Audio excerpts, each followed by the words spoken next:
Hello fellow stackers, 365 here, welcome back to my channel. So in today's video I wanted to talk to you about the importance of sticking to your own goals. Now it's very difficult, especially when you're watching lots of different YouTube videos of people stacking precious metals, to keep focused of your own targets and your own goals.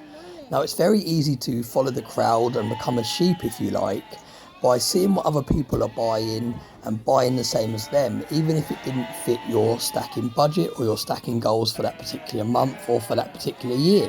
Say for example you're from the UK like I am, and you say to yourself, right, I'm only going to stack Silver Britannias. I'm going to buy a tube of 25 Silver Britannias every 2 months, and that is what I'm going to do because it's capital gains tax exempt and that's what works best for me.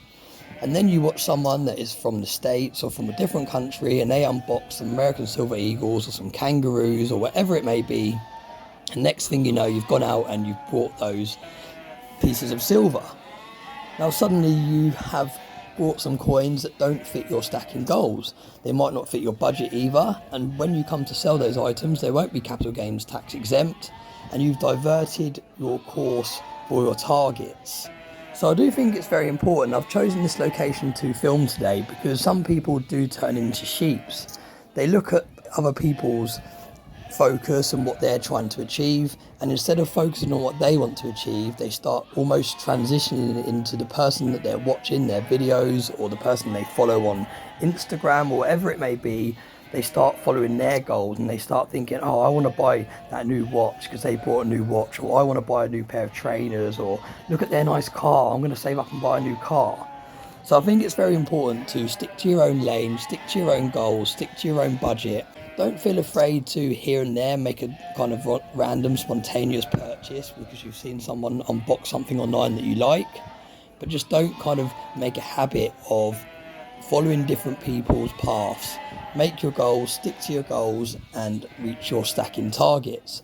Let me know what you think about this video. I know many people here on YouTube find it very hard to stay in your own lane when there's so much content going out there, and I'm guilty of it as well. I see people unboxing these 5-ounce coins and things like that, and things that don't necessarily stick to my kind of goals and my targets, and I divert and I go and buy these different things. And sometimes after I've made a purchase, I think to myself, I didn't actually want this. This wasn't in my budget for this month. Now I can't buy that tube of Britannias or that 10-ounce bar that I wanted because I've been distracted. So yeah, let me know what you think about this. Do you find it very hard to stay focused when there's so many people around you buying different things? Or do you actually find it quite easy to stay focused, and the whole point of you watching these videos on YouTube is to kind of get your fix? Instead of actually going out yourself and buying something that doesn't fit your stacking goals, you'd rather search it on YouTube and watch someone else unbox it and almost get that sense of satisfaction through watching that other person unbox it instead. Because I've also done that as well. When there's certain things that I really like the look of but the premiums are too high, I search it on YouTube, I watch someone else unboxing it, and I kind of enjoy it through their experience of them opening it and showcasing it. So yeah, I hope you found this video interesting. I hope you enjoyed this new location. I thought it kind of fits well with the theme of some people turning into sheeps and copying what other people do. As always, I appreciate all your support and I hope you have a nice day.